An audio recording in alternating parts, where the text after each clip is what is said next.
Welcome to this week's episode of Accredited Investor Markets Radio. Each week, we speak with you about investing in alternative assets. Unbiased and beholden to no one, Accredited Investor Markets Radio does not accept advertising from any investment firm or financial advisor. Accredited Investor Markets Radio is the spoken word sister of AccreditedInvestorMarkets.com, the internet's most comprehensive and unbiased educational resource about crowdfunding, angel investing, venture capital, private equity, private shares, and other investment classes beyond publicly traded stocks and bonds. Hello, everyone, and welcome to Accredited Investor Markets Radio. I am your host, Christopher Cahill. So you've seen those billboards along the highway, and they say, "We buy ugly houses." It's actually hard to forget seeing such billboards. They do their job in publicizing the company. But you ever wonder how that company does what it does to maximize return? Well, wonder no more. Later on, we'll have David Hicks, who is co-president of Dallas-based HomeVestors of America, on this program. HomeVestors of America is the largest professional house buying franchise in the United States. They have purchased over 60,000 houses since 1996. Well, all right. Let's talk about the evolving secondary market for private stock. This is an article on AIMkts.com posted September 16, 2015 by a new contributor, Sohail Prasad. Mr. Prasad is the founder and CEO of Accredited Inc., a secondary market for private stocks. So he's writing about something he knows about. But think about it. When you buy shares in a private company, let's say an early stage company, you're buying and holding until when? Until the IPO, that might be 10 years, 11 years, if it ever happens. Or maybe a pre-IPO exit event, such as Google swallowing your company. Wouldn't that be nice to have Google come along, conveniently swallow your company whole, and you get a dividend of 100 times of your investment? Well, you hope.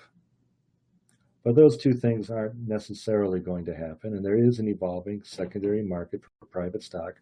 There may be ways in which to sell your private stock as you get closer to the IPO stage, or in turn, as an accredited investor, to buy private stock in another company as it reaches toward its IPO stage. The article is very good because it's lengthy without seeming lengthy. The writer has a breezy but precise style, which gives you confidence and keeps you reading. But first, he explains the delay in IPOs because more companies are staying private longer, and the dearth of IPOs. There are fewer of them these days than there were in the 1990s. What has caused the shift, he explains. And then he discusses investing in private companies. There are 4 different ways to do it, at least that he lists here. One is crowdfunding, and by that, of course, we mean accredited investor crowdfunding, not true crowdfunding. Private transactions, the standard private placement, maybe that would include a wealthy person investing in a private company, taking over the whole thing. Then there's private equity funds. Accredited investors can invest in the private equity fund, which in turn invests in a variety of private equity opportunities. Finally, Mr. Prasad looks at secondary markets, which are evolving, emerging. You may, if you own private stock, be able to monetize it in that secondary market. You may, if you wish to purchase private stock, invest in late-stage pre-IPO companies. This seems to be, in my opinion, happening in fits and starts because issuers, the companies themselves, have such control over the flow of sale of private shares. But who knows? Maybe it'll become easier to buy and sell such things, especially as the company gets closer to the IPO stage and is functioning well.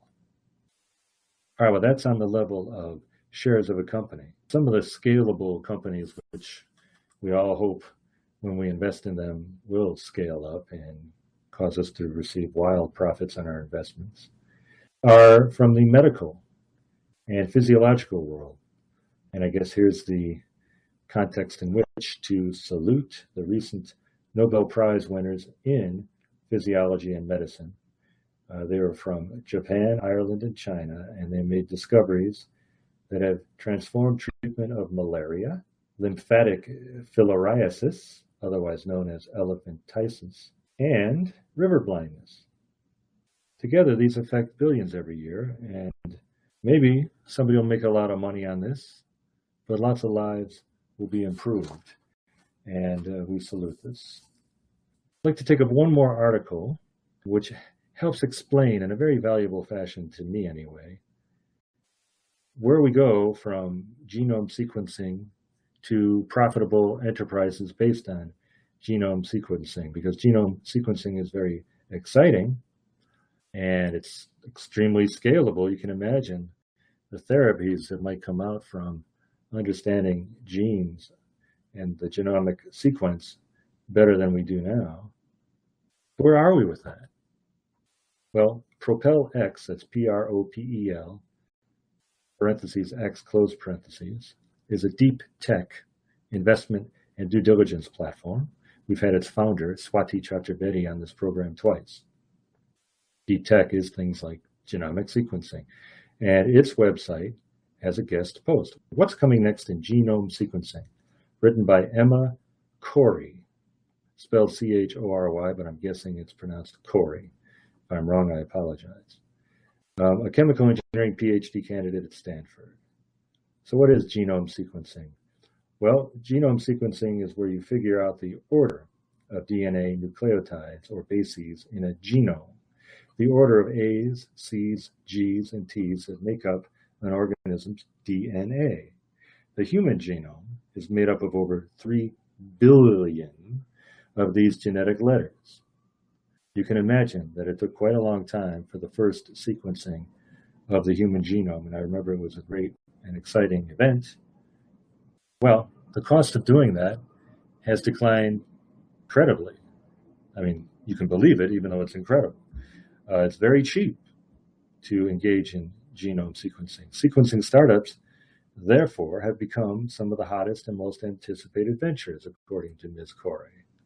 In 2014, biotechs represented a quarter of all U.S. IPOs, and multiple new accelerators like IndieBio and Breakout Labs emerged to keep the momentum going on these early-stage biocentric ventures. Okay, that's genomic sequencing.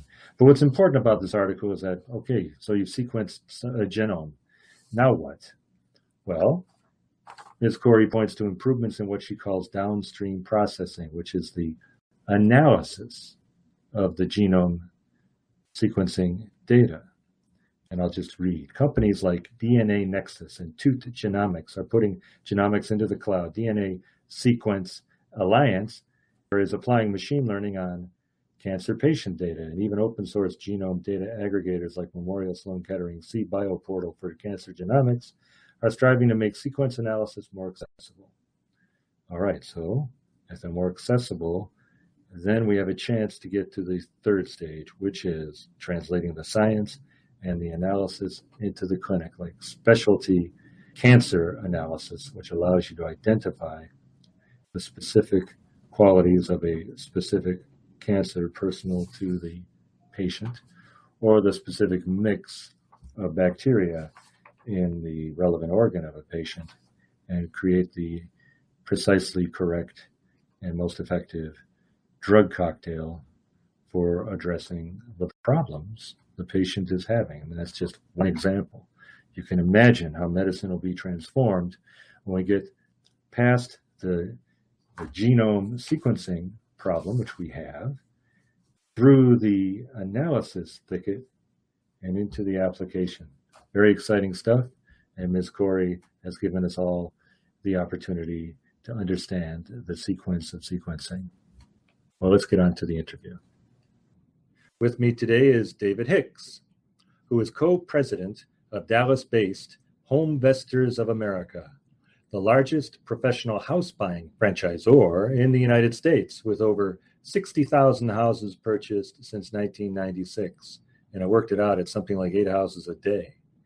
Most commonly known as the We Buy Ugly Houses company, HomeVestors has over 600 franchises in 44 states and 120 markets across the United States, and has been recognized as among the fastest growing franchises by Entrepreneur magazine. David, it's good to have you with us. Thank you, Chris. I appreciate you having me on your show. All right, my first question is 44 out of 50 states. Why not the other 6? What's wrong with those states? We just haven't gotten there yet. In fact, we're going really fast, but the states we're not in. In fact, we just added our first one in Hawaii and just added our first one in Maine. We are not in Alaska and maybe North South Dakota, some of the smaller states, and we would love to have somebody there. It's just we haven't gotten there yet. And yes, it's about having somebody there. This is a franchisee model, and my question is, why? That's a great question, because in our belief, what we are, Chris, we are not a company buying all over the country. Our real belief is buying real estate investment properties that we have is best done by a local person in a local neighborhood, in a local market that understands that market. A big company trying to buy Wall Street, trying to buy houses in Des Moines, Iowa, just doesn't work because they don't understand Des Moines, Iowa. They don't understand the dynamics. Guy down in Waco, Texas, or in wherever in Florida understands that market. A lot of the equity they create in a house is based on their understanding. It's based on their hard work. It's based on what they're willing to do and what they know about the market to make that house work in that local community. Well, before we get to the franchisees, can a person invest in you, in the franchisor directly? Can someone buy shares of your company? Well, we are a stock company, but the reality is, no, we're a privately held company. And that we're in a very, I guess you call it technically a closely held company. So no, we're not looking for investors at this time. All right. So what do you teach franchisees? And I think you are intimately involved in what is taught to franchisees, aren't you? Yes, I am. What we teach, what makes our franchise work, first of all, is the best franchise with us, Chris, the franchisees, are people that don't have a lot of real estate experience. Now, we have some that do, and they do pretty good with it. But the ones who do the best with us are those guys that maybe they're a corporate refugee. Maybe they are, wanting to go to work into business for themselves, that are willing to go adopt a system and a process and work through that process. So we teach them. We have an app on an iPad that helps them value a house, that what they should pay for the house. In fact, they know what we'll loan them on the house. We help them understand how to value repairs and what needs to be done with that house. So we teach them how to manage a lead that comes in. We're dealing with homeowners of houses, so how to manage the leads and keep up with the leads. We have a whole system for doing that. To a system for follow-up and how to follow up on them, because our business is based on a local franchise creating a relationship with a homeowner that's got a house to sell for some reason, and that's what we teach them how to do. All right, and I guess I'm presuming that it's a relatively low loan-to-value ratio when you're lending to your franchisee? Yeah, it is. But understand what we're looking for in a house. We're not buying new houses. Our houses are 80% of them were built in 1980 and before. They typically have significant repair issues. They're not marketable most of the time in their current condition. And so we teach them how to go value that house, and then how to value what repairs they're going to need to put into the house to fix it up and get it ready for either a retail user or as a rental property or to sell to an investor. Well, I guess what leaps to mind from a non-financial standpoint is you're buying ugly houses. There must be ugly, and then there's ugly. I mean, have any turned out to be just too ugly to repair? Well, of course there are. In fact, some of the times you get houses in neighborhoods that the value of the house, even if you fixed it up, wouldn't be much more than it is now. And so that one isn't worth it to do that. But we're not going into the real bad neighborhoods. Typically, the neighborhoods we're going into are neighborhoods that are good working class neighborhoods. There, in every community, there is probably a ring. Every city, there's a ring where houses were built 30, 40, and 50 years ago. That's where we are, and that's the houses we're buying. So it's the relatively ugly houses, and you're going to bring them up to, or perhaps a little above, the immediate neighborhoods. Exactly. That's our model, and we say we're improving neighborhood one house at a time by taking that ugliest house in the neighborhood and fixing it up and then selling it. So not leading neighborhood out of a bad situation, but rather preserving maybe the value of the neighborhood. Yeah, that's correct. And typically in fact, one of the things we teach a franchise to do is go evaluate a neighborhood, because the same house in some neighborhoods has more value than other neighborhoods. And so that's part of what we teach them, is how to evaluate that neighborhood, how to make if every house is in the neighborhood is going down and the whole neighborhood's on the downward track, you don't want to spend a lot of money on that house. If most of the houses, we look for pride of ownership. If most of the houses, they have homeowners that you can go look and they keep the houses up and they keep the yards up and they keep the yards mowed, and there's typically one house that sticks out that is, for some reason, hasn't been kept up and they haven't been updated, that's the house we buy and fix. And is the house on the market when the franchisee approaches the owner, or is it not on the market necessarily? Most of the time, not. Most of the time, those houses are houses that are, for some reason, not. We don't buy. A lot of people think we buy foreclosures. That's not what we buy. Typically, what we're buying is a house that is either is an elderly couple that just can't keep it up, or an elderly widow that just can't keep it up, or somebody, maybe they've inherited a house from their parents. And I've got a good example. My wife and her brother and sister inherited a house that they grew up in. It was a 40, 50-year-old house. It needs all the repairs a 40 or 50-year-old house needs. The problem is we're in Texas. Her brother and sister in Idaho. This house was in Oregon. How do you go fix that house up, repair it, sell it, do all that stuff when you're not there? And so we found an investor. This before I was with HomeVestors. We found an investor to buy that house. It was a good deal for him, but it was a good deal for us too. That's what we're looking for.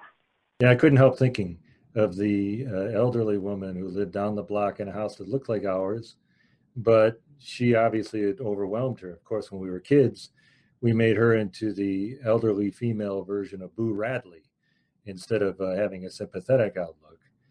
But I would think that would be somebody you might approach. And maybe. And again, what they do is they approach us because that's what our advertising generates. So yeah. All right. So the franchisees are not one-shot people. They're in this at least as a part-time or even full-time business of their own, right? That's correct. And what we're looking for in a franchise, we're looking for that person that has a real desire to learn real estate, learn how to invest in real estate. Not looking for the casual investor. If somebody wants to buy a house or two a year, they probably ought to buy from our franchises. And our franchises sell a lot of houses to those people. If they're looking to buy more than that, maybe they want to buy 5 or 10 a year, or we got some buying 100 a year. That's the person that would be best to become a franchise. Okay, well, then you answered my next question. If you're talking about that scale, it doesn't matter that much, it seems, whether the franchisee is handy with tools and so on or not. This just has to be a person who handles the information correctly and contacts the right contractors to get things done. Would that be a fair statement? That's exactly right. In fact, we prefer the person that's not handy with tools. The ones that are handy, that are the handyman, they tend to go buy one house a year and go personally fix it up. And what we really encourage people to do is go hire somebody to do that, because we're looking for the person that is a good businessman and can manage a business, not a handyman that wants to buy a house or two. Yeah, it'd be nice to have bonded workers doing the work anyway. Okay, now as the post-housing crisis, housing run that we've had since then has matured, I think, or at least in some places, have local investors and hedge funds been absorbing many available investment properties that affect your market? Absolutely, they have, and that's but not that affects our market. They have, in fact, there have been a lot of press on those people that are the hedge funds and others buying foreclosures and all those bank-owned properties and all that. We buy practically none of those. In fact, that's where we're getting a lot of franchises right now, because people that have an interest in us, they want to catch this wave of real estate we see that's happening, but then they come in and say, okay, where do I find houses? And they can't find through those sources because most of them have dried up. That's what has really helped us, because we're buying from homeowners. How we find houses is through the advertising. Our advertising generates those homeowners that they recognize, okay, I've got a house that is an ugly house, or what we say is an ugly situation that I need to get out of fast, and they call us, and that's how we find those homeowners that we get to. And then you're on them like ugly on a stick. Okay, that's an overstatement. I just couldn't help saying that. Yeah, it's a little overstated, but that's right. But that's okay. So your website, just to get to a technical issue, your website writes of trademark infringement cases. And I had to wonder what kind of infringement's been going on your trademarks and by whom? Are other people claiming to be ugly house purchasers? Of course. Here's what happens as you generate a trademark that has value. And our franchises have spent, they're right now, and I probably outlook, but we're spending millions of dollars a year in advertising. And so what an investor said, well, that's a good idea. I'll go advertise it. I buy ugly houses too. Well, that's trade infringement of our trademark. When it has ugly and house together, we have 22 trademarks based around ugly houses and everything around it. And when somebody tries to appear, they also buy ugly houses. That's infringement trademark, and they probably will get a letter from our attorneys because they can't do that. Okay, so there are these trademark infringement cases, other people claiming to be ugly in houses in their business. But it occurs to me that the basic idea of taking a distressed house and marketing it can't be that difficult to reproduce, or maybe I'm missing something. So you must have had some competitors arise. Has that happened, and how have you dealt with it?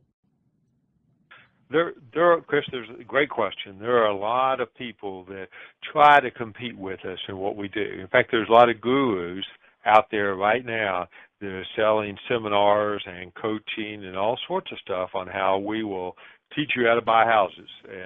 And the reality is some of it's pretty good on how to buy houses. But then when somebody leaves there, they say, okay, great. Well, now I want to go buy some houses. Where do I find them?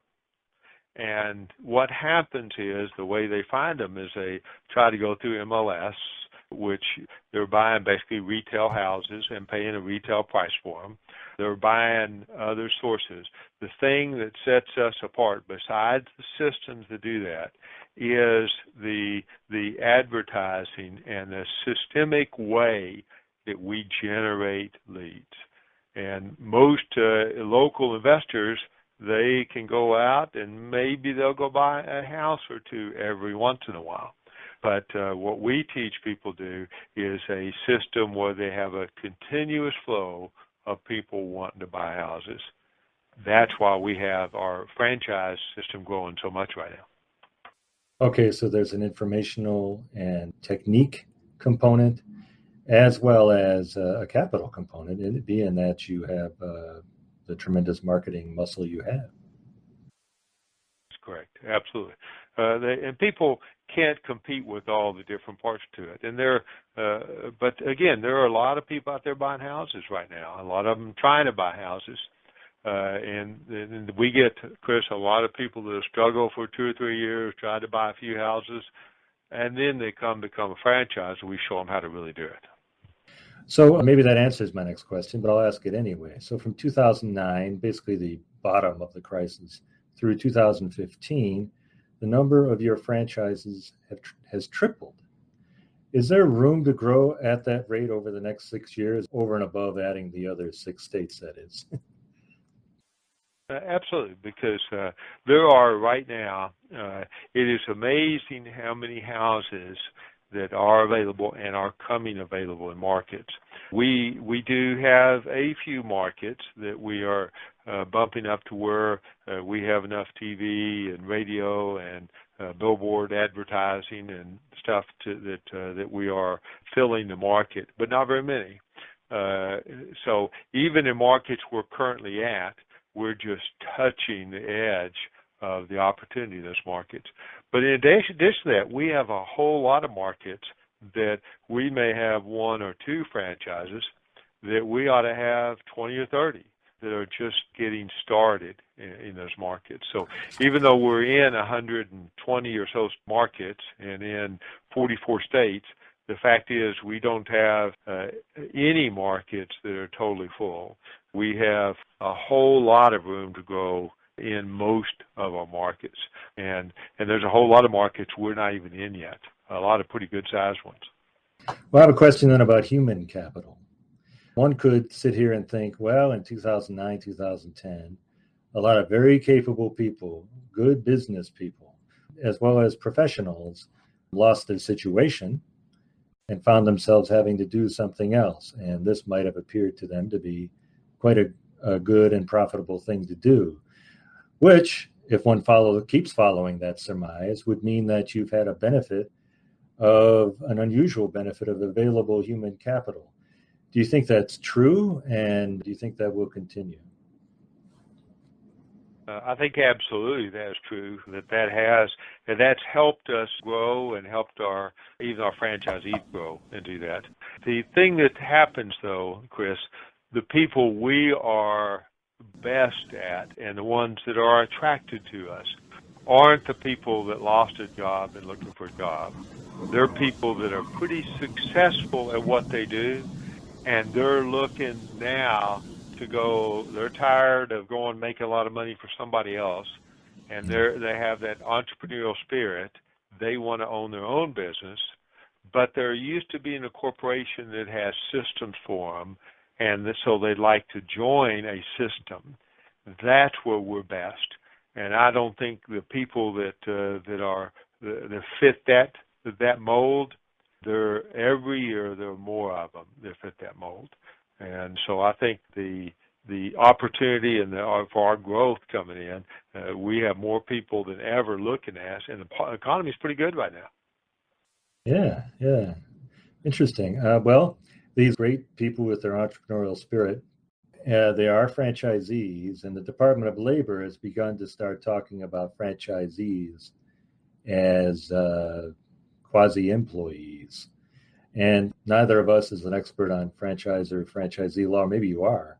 Has this rung any bells down at corporate? Is it a cause for worry?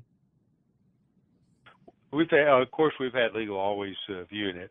One thing that we're different than a lot of franchisees that you have, a lot of them, they have locations. They're required to open and close certain days and certain times and do certain things. Our people don't have a location. They're totally independent. They have to follow our rules when they're doing advertising, but for the most part, they're an independently owned and operated business. They hire their own contractors. They don't use our contractors. And I think so that we have the best of both that. I don't think any of that really affects us right now, and our attorneys are fairly confident it doesn't. All right. Well, I don't want to end on that dismal note, but so I'm going to ask you, because I think it would be irresistible. You must do this. If you don't, maybe you should start. Do you have an ugliest house competition across the franchises every year where you award somebody a very vile-looking trophy for having rescued the ugliest house? I tell you, we don't have a contest now. We have done those in the past, and we got quite a bit of publicity off of it. We've done them at different times, and probably time for us to do another one. I tell you what, Chris, our franchises have stories about some ugly houses. And in fact, we tell them in training, one of the things that we kind of warn them about is they're going to walk into some houses, and they're going to smell so bad that they're going to want to go throw up. And because you'd be surprised at what cats smell. We had one that just bought a house that the attic had been infested by bats for years. He said that's the only thing he's had that smelled worse than cats, is bats. And so we have a lot of stories. Our franchises love get together and tell a story about which one had the worst, the ugliest, the smelliest, all those houses. But the reality is when they walk in those houses and they smell that smell, that we tell them what that smell is money. Because the houses we buy are the houses realtors don't want. Because realtors aren't, first of all, it's harder for them to sell that house because they have to go explain it, and they have to go share. I mean, it's just harder for them to sell it. Yeah. But second, they don't make much money when they sell it. And so realtors kind of love us because we get a lot of leads from realtors on houses. We tell realtors if they ever walk in a house, they know just by looking at it and smelling it that they can't sell that house, call us. And not only will we buy it for them, but after we fix it up and get rid of the smell, we'll list it with them. And so they'll go buy a house and literally instead of that realtor getting a listing for a third the value or half the value of what it ought to be, they'll go get listing for a nice house that they can sell quickly without much work. I guess an economist might, instead of looking at it and saying it's money, economists might say it's dormant capital or underused capital. And to that extent, so. you're rescuing capital and drawing human capital into the enterprise as well. Absolutely. Good show.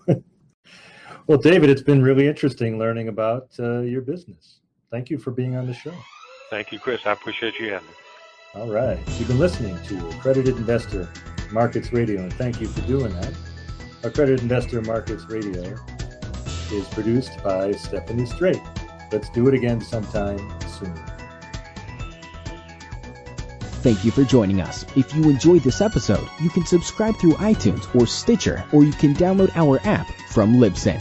You can also listen right on our website, www.AIMkts.com. Each week, Accredited Investor Markets Radio brings you news and education about investing with a focus on alternative assets. To see a short written summary of this episode, go to www.AIMkts.com. Accredited Investor Markets Radio is a production of Financial Poise Radio Productions, LLC.